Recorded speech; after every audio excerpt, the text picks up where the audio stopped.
Ladies and gentlemen, we are gathered here today for a most holy endeavor of a game. Before we get into this review, it's time to read a quick scripture from the Holy MeesterJosh book. Unfortunately, there's no fishing, so I'm gonna have to find a book other than Anglation, so just give me a minute.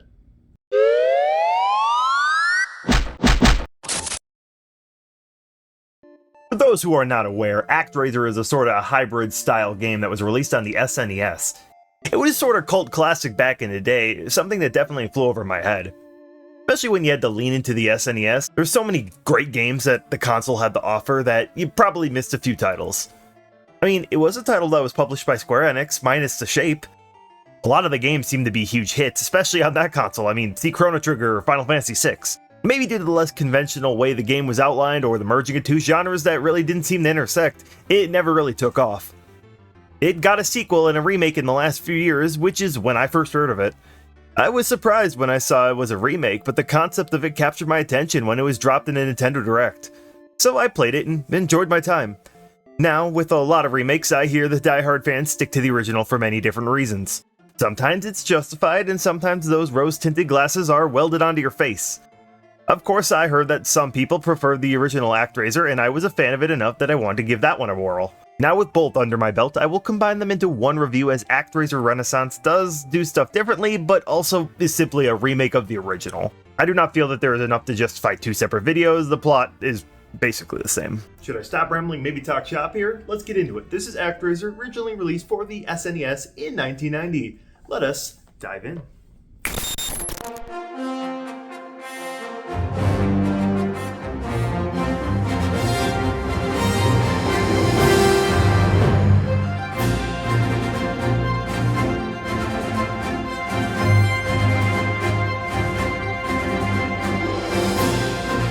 Games fall into many different genres, and nowadays there is basically a game for pretty much anything.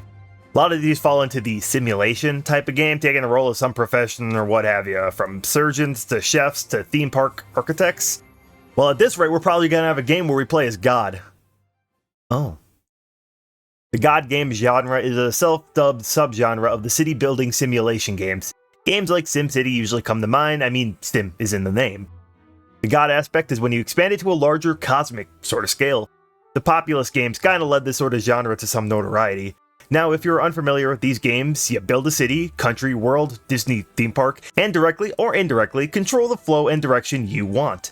The God versions seem to be a bit more indirect, as you are doing more godly things like weather and stuff to manipulate the world in many ways. They are an interesting group of games that I myself do not have much experience with, but I am definitely intrigued. Now, the slower pace puts off other people, and I get that, but I like long-ass JRPGs, visual novels, and other life sim games like Animal Crossing or Stardew, so I'm down to clown. The other side is less detailed. It is a 2D action platformer. Need I continue? There were many to follow a similar formula back on the SNES. My immediate thought was Castlevania. I mean, the HUD really stuck out as a Castlevania-adjacent type game. I would agree with the sentiment in a visual sort, but the gameplay is a little bit different. I mean, there was a lot of other 2D side-scrolling platformers like Kirby or even Metroid. Actraiser, of course, is its own beast too. I don't want to muddy the water and convince you it's some rip-off of one of these games. Regardless, these two worlds collide with Actraiser. Developed by Masaya Hashimoto, his work seems to be this and assisting in the creation of the Ys franchise, but hasn't been a part of that series for quite some time. The other notable creator is the composer, Yuzo Koshiro. Along with this title, he is known for his work on the Etrian Odyssey series, Streets of Rage, and even assisted with Kid Icarus Uprising and contributing to some of the Smash Bros. Games. The game released to positive reviews anywhere from the 70s to the 90s for scores. The uniqueness of the game was universally praised, however, and it sold well, but nothing mind-blowing. A sequel, dubbed, obviously, Actraiser 2, came out a few years later. It wasn't as praised, but I'll talk about that a little bit closer to the end. And now finally, the remake, Renaissance, we see in 2021 comes to modern consoles digital only, and I'm still upset about that. The game was overhauled, the music was reworked on by Koshiro again, which is neat, and even new content was added to beef up the game.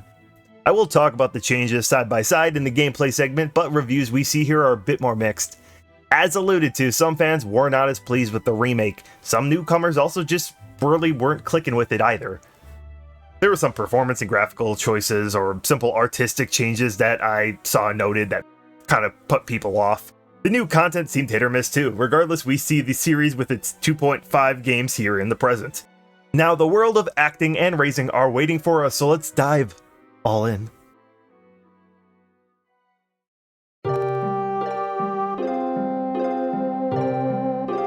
The world of Actraiser takes place in the world, with a battle between our lovely forces of good and evil. Depending on game and version and region, you'll get different names. Going with Renaissance, we have the Master as our protagonist fighting off against Tanzra.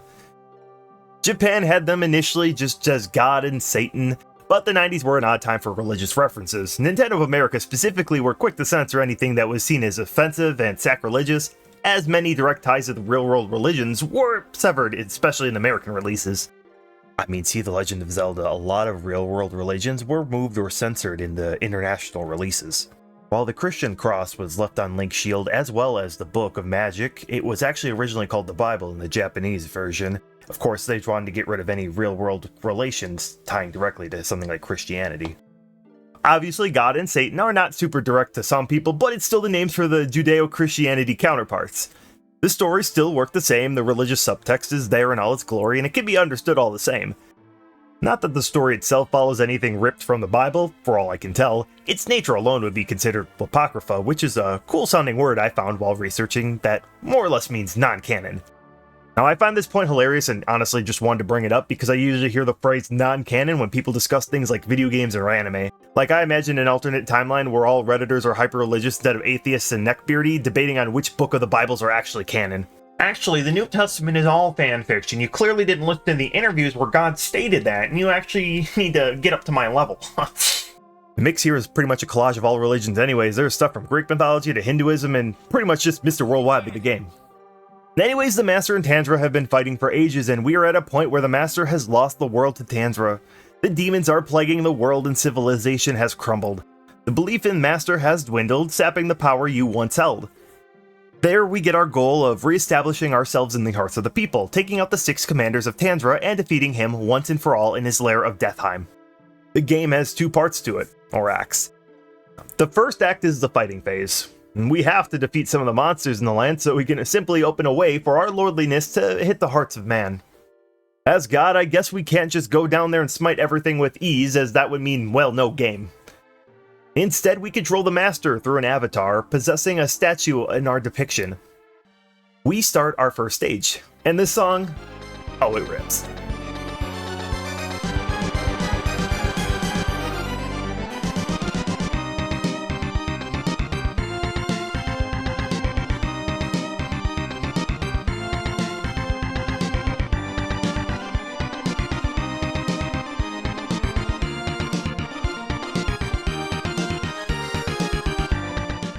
It is a very basic run and jump slash type fighting. It's how you see it, really. Renaissance gets a little bit more a jumping slash, downward slash, and a backstep as well. Magic is also here, but not readily available for the beginning stages, so I'll skip that. And it's a very competent first level, introducing the game in all its glory. One thing in the original that I wanted to note is the extraordinary knockback upon hits.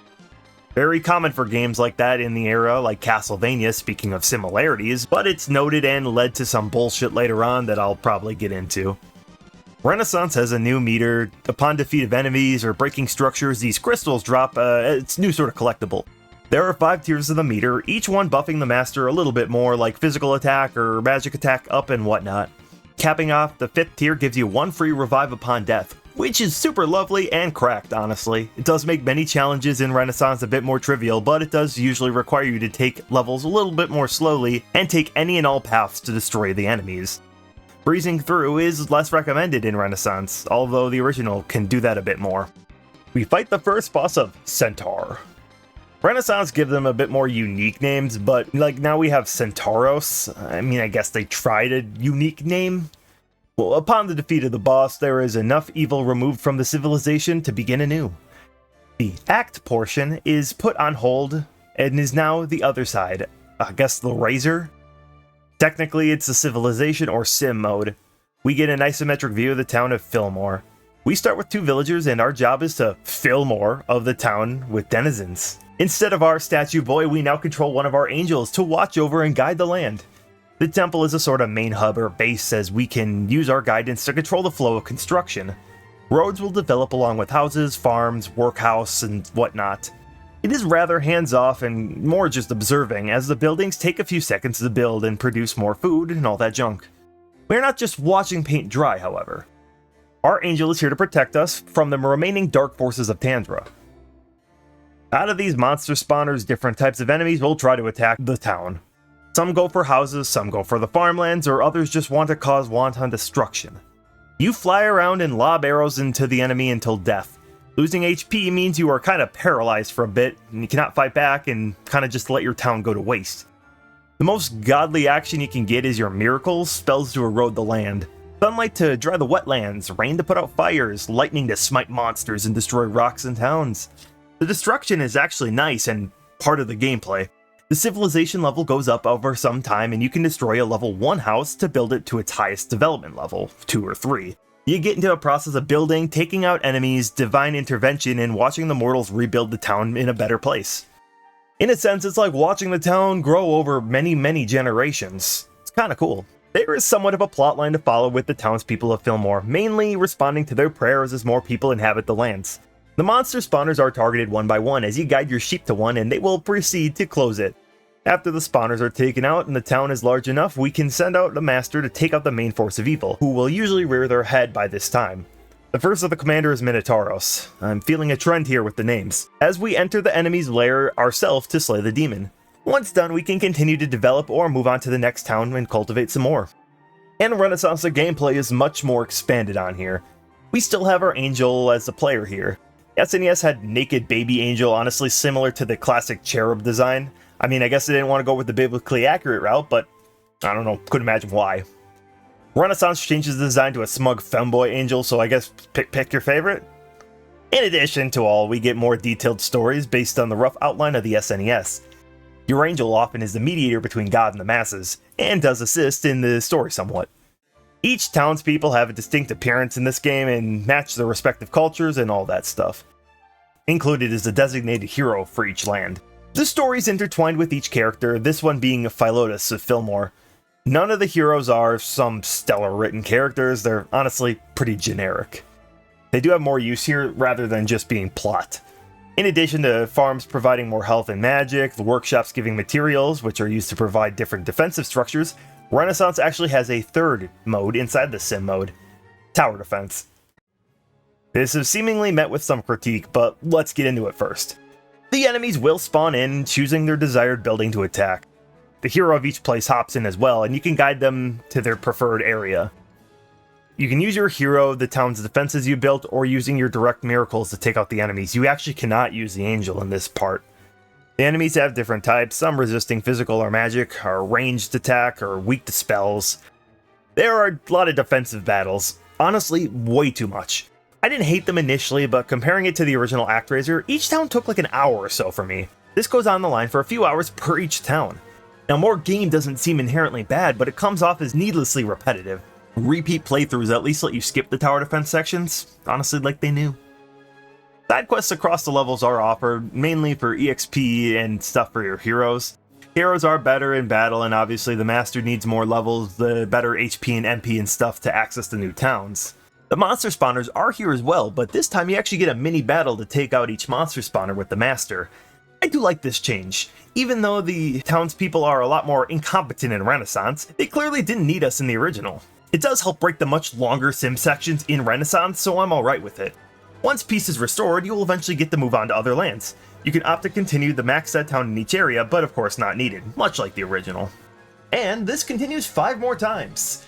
Yeah, I'm still going to be wearing this, by the way. I've spent money on this. Gonna let it go to waste. The sandwiching of sim between 2 acts is a solid maneuver. It made nothing feel too stale ever. And the SNES original moves at a surprisingly rapid pace, as I was saying. We move on to our next town of Bloodpool, named this way due to the lake of red we see covering about 1/3 of the map. This area has a bit more to it. The levels are a step up more tough. The Manticore fight is straight ass in the original, talking about that knockback again. Trying not to get thrown into the death pit after briefly bumping into the boss is way too frequent. I cannot explain why this pit has an intense magnetic pull to suck you in, but here we are. Sim section has a lot of marshlands, having you soak up the sun with miracles. The hero here is Daniela, a magic ranged user. Compared to Philotas, who was your close-up fighter, she has a unique way to play. In the defensive battles going forward, the town's hero is required, but you can summon up to 2 more with a meter that fills up over time. Each hero has their own perks in addition to their playstyle. Lotus boosts attack and Daniela boosts the defense of the attackers. The enemy variety for the tower mode is pretty varied. We see some fights have a lot more flying units in some stages, making the melee fighters useless. However, some enemies sport high magic defense too, so a mage type will pretty much be null and void there. Another complaint does rise here, as you aren't usually prepared for the enemy types going into that raid. Early game isn't an issue, but late game shows its hand a lot worse, as you have 6 heroes to juggle, only 3 at a time. You don't really get a way to preview the enemies beforehand. It does lead to a lot of trial and error, especially when you have to rearrange your town's defenses and all that jazz. A lot of the endgame raids I usually failed once, as I did not have the foresight for A, what the enemies are, and B, where the enemies are going to be. The latter complaint is rough due to your limited defensive structures you are allowed to place. You can't really do this during the raid, and spawns are different for every battle. It makes the raids that much less fun with this, as it causes an unnecessary trial and error type of gameplay. The tower defense being a tactical style of gameplay, this isn't created with the intention of reacting on the fly. In terms of story, the same is seen between versions of Bloodpool. A big focus is on one of the younger villagers, Teddy, whose dumbass goes missing and is found using a mystical loaf of bread. Another aspect that makes me sad here is the fact that a demon was causing the Lake of Bloodpool to be that sanguine hue, and killing it purges the lake of the color. I don't know, man, the red water was kind of metal before. Taking on the Evil's Castle ruler of Zeppelin Wolf frees the town of its wickedness, and all is well for this part. Might as well talk about magic, as you will have a few here by now. Fire is a basic fireball shot, Stardust is overpowered as it just comets at random, but really works wonders as a screen nuke. There are 2 more spells later that I proceeded not to ever use, as Stardust was there. Renaissance keeps a lot of the same, but with a few new ones. Fireball is here, a grounded ice shot. Stardust again, it feels a bit nerfed. I don't know if that's just me. There's a healing spell, an aura spell that creates a, get this, aura, damaging foes in the circle. The last spell is a Heavenly Light spell, which does mad damage, but I don't really know where the hitbox is on this, and it can just suck, as some bosses specifically love to skirt around and go off screen, rendering your light useless. You get 1 spell per area, and I will say the magic does seem a bit more balanced in Renaissance, as OG Stardust makes Swiss cheese out of most enemies. Anyways, we do have 2 places down, 4 more to go. The third area is Cassandora, the desert one. Rain is your friend here, clearing sand dunes and finding monster spawners and dead guys. Our hero here is Alonzo, which, not really what I expected here design-wise, but I guess they went for a treasure hunter vibe, considering we gotta go raid a pyramid for the second act. He increases range of keeps and is a physical range unit, one of the more helpful I feel like in the game, as there's a lot of flying enemies that have magic resistance. Can I also say the Act 1 boss, Dagobah here, sucks major ass. In the SNES version, it feels impossible not to take damage, I swear. It shows a flaw, I think, in the design of action sections, especially in the original, which is a lot of challenge can just be simply overpowered by just attacking.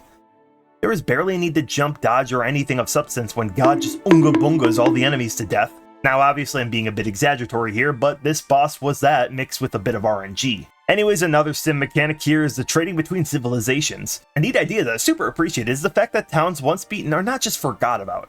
I mean, these folks are quite literally neighbors, so trade and communication is key here.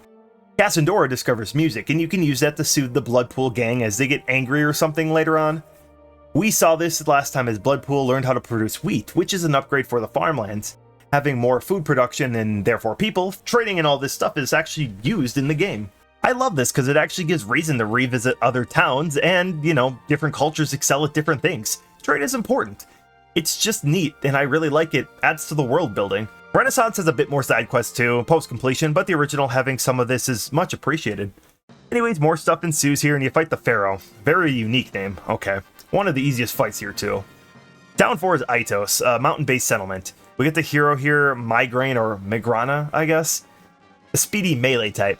My favorite boss name lies here, with great names as we've seen. What do we have this time? Firewheel. Town 5 is Marana, an island swamp place. The 2 bosses we see in both acts are quite ass. The commander, Kalia, specifically for a reason I'll get to a little bit later. Shimal is a hero here, a cleric who is another ranged magic caster but focuses on healing forts over time. I started to feel the burnout on the second half for the heroes here too. There is not too much variety between attack types, and I rarely found their effects all that beneficial in the long run. Mainly boiled down to good fort placement and using the right heroes for dealing damage rather than the passives. A neat plotline, I guess, can occur here, though, a bit more memorable, as the commander I mentioned uses their powers to lure the Moranans into its temple, causes this conflict of religion and false idol ordeal. The last place is the frigid North Wall, up north. It is the northernmost town, all the way up north, where it is cold. You focus on melting the snow and providing fleece to the denizens so they can survive and shit. I don't know how they did it prior, but that's probably why we had to watch these guys repopulate. Kaya is our hero, some half-monster chick. She is a physical archer which increases the bonus effect of other units. She holds some plotline where the commander, the Arctic Wyvern, is her friend under Tanzra's control. We can't do jack about it and climb the tree to take out the dragon. After all 6 towns are restored and the commanders are vanquished, you get access to Deathheim, the lair of Tanzra. The final fight is kinda underwhelming. It just focuses on a boss rush with all 6 commanders and then the main guy himself. You don't get breaks to heal or anything, leaving the only way to regain lost health here is to die. You do start up on the most recent boss fight, but after losing all your lives, you gotta restart. The whole aggressive attack I mentioned here works wonders. I first tried to do the normal thing of watching enemy attack patterns and dodge accordingly. Well, I sucked at that and died many times. The whole attack till dead routine worked wonders. Except Kalia, I hate that fight, as the bastard will never be in attack range. This was the whole deciding factor on a victorious run or not. Fuck you, Snake Thing. The final fight with Tanzra is more of the same. You get a funky new sword effect, but it's still smack with Holy Sword until the evil is exorcised. After all is said and done, the evil is gone from the lands and you and your angel companion take a trip down memory lane, revisiting all towns. There is some message here portrayed near the end as they point out the lack of worshippers in the temple. They're calling out of those who only prayed in times of need and desperation.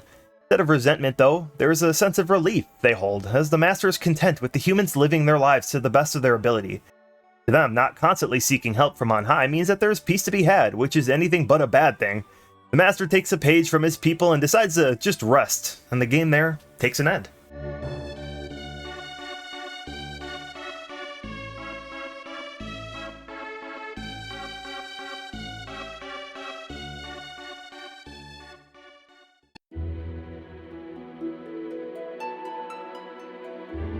Now, I enjoyed my time with Renaissance quite a bit on my first playthrough.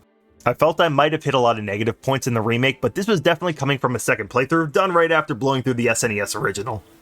Being blunt, neither version is bad, and I can see the appeal for one to prefer one over the other.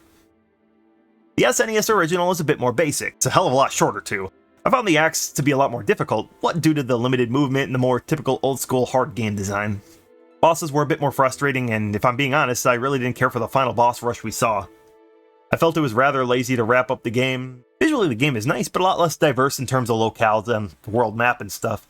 The story we see is a lot more minimal. There are a few plot points used that were turned into a more cohesive story for Renaissance. For Renaissance, the story is expanded, better graphics. I know some took issue with the pre-rendered models, but I really didn't mind. Portraits of characters are nice, although the heroes, as I said, were lacking in a lot of personality. I know the original story, as stated, was pretty minimal, but on a second run through, it really hammered in the fact that the remake has just a lot of bloat. A lot of needless repeating and stating the obvious at points with text. I think the combat is better, but still holds the same issues with just hitting the win for a majority of fights. The added monster layers for more act playing to balance out the longer sim sections is much appreciated. The side quests were cool too, allowing you to revisit the axe and kill a set number of enemies or something to that effect. The tower defense mode is an interesting idea, but it felt like it was slapped on with not too much thought. Trying to balance 3 genres shows here that this is a bigger task than the devs envisioned. And frankly, the tower defense is by far the low point of the game here. If people like it, I mean more power to them. I really have not gotten into this, but Renaissance also has post-game content. Initially, I was excited. Alcaleon, separate from the world we saw new, the 6 heroes all combine forces here and try to create a civilization as well as figure out the mysteries of this land, defending it from dark forces. The biggest letdown here is there's no axe of any kind, just the sim-made portions. The tower defense levels here get pretty difficult, so if you're looking for a challenge, go for it. Extra screen time for the heroes is fine, and you actually get to use them a bit more outside the main campaign. Having one act without the other is lacking. It feels underbaked, and it's just kind of sad. This is the point where, during script writing, I totally forgot about the final boss, so there is technically an act portion for the extra post-game content for Renaissance. You fight this new endgame boss and all that stuff, and that's fine, I guess, but after putting up with the very, very, very long post-game, I don't know if this was really worth it. So ending this debate, I don't think there is a right or wrong answer. Both versions have their merits. I think I preferred the SNES one because it was a little bit shorter and all the story beats took around an hour for each town. I like that.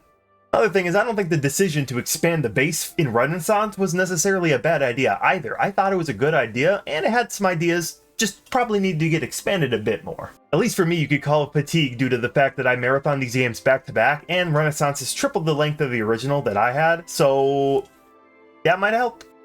I think the acts are fun, if not lacking some things for a modern 2D action game. The sim sections are super creative, yes, very stripped and simple compared to some games we see of the same moniker, but I think it was necessary. Actraiser is at its best a game with two ideas merged into one creatively fun game. You really cannot have one without the other. Speaking of...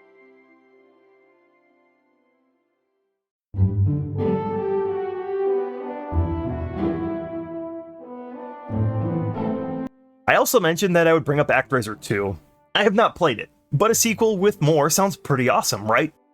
Well, I also added it had less fanfare than the original parent. Actraiser 2 followed the story, more focusing seemingly on Christianity aspects, fighting off incarnations of the 7 deadly sins, and many called it a good 2D action side-scroller.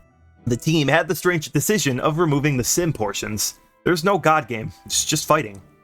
The game was still reviewed well. The game itself was not bad at all. Many lamented the fact that removing half of the game's core identity really did a number on it. I was curious and found this article from a really old interview. It follows a series of questions for the former producer of Enix, Robert Girald. Long and short, the push to remove the god aspects was a gambit, as Girald believed the emphasis on action was what the consumers wanted. It was pushed and went through, a decision seemingly regretted by Girald upon reflection. In his words, "I removed the soul of the game." I really find it unfortunate that the series did end there. Rumors of a third game was allegedly in development for N64. I mean, that would have been super awesome if it came out, but seemingly cancelled for other products. I could not find a whole lot on this matter. It's probably very early in development, of course. Quintet, the company who created this franchise, is seemingly defunct. No games have been released since 2002. Obviously, we have Renaissance now, which could be seen as a third game in a sense, due to the amount of changes it had. In that respect, it feels like a Metroid to Super Metroid or Zero Mission, at least for story beats. Seeing Square still hold its rights is promising, though. I would love to see a return to this franchise. I mentioned the sense of being underwhelmed with the sides of this game. I think having more in the current era would be necessary. A game like this could sport a much longer runtime like what was done with Renaissance. I believe the ideas need to be extrapolated a lot more to justify that runtime though, especially in the sim portions. Wrapping all this together is adding some extra awareness to this neat franchise. It is rather small, but full of so much potential. The original title is such a joy to play, and it sucks the series really never hit that stride. I do appreciate the remake as well. It did put me on this game in the first place, and it shows that at least someone at Square Enix cares, right? Maybe we could see a remake of 2 with added sim elements, or simply just a new title in the franchise. I would love that. I really think this series has potential. I think now more than ever, there is an audience for this style of game. It is wholly unique. The merging of many different religions aspect is cool too. I'm a sucker for any kind of depictions of mythological beings and stuff. Being raised in a Christian household and many years of attending church and all that stuff, I really liked when modern religions are looked to for inspiration. Definitely a reason why I like the Shin Megami Tensei franchise, because of the big amount of Judeo-Christian lore for the series' spread of characters. The approach to religion here is done in a cool way too. Many characters collide with the Master. Not everyone is a believer. Some feel they don't deserve any salvation, others have just simply different religious views. Done in a cool way that could be used a bit more, and I think that's something the remake worked on with the heroes. It provides an interesting conversation on religion, one that's not pushing any sort of agenda in my opinion. I think it's just a neutral take on a religious aspect.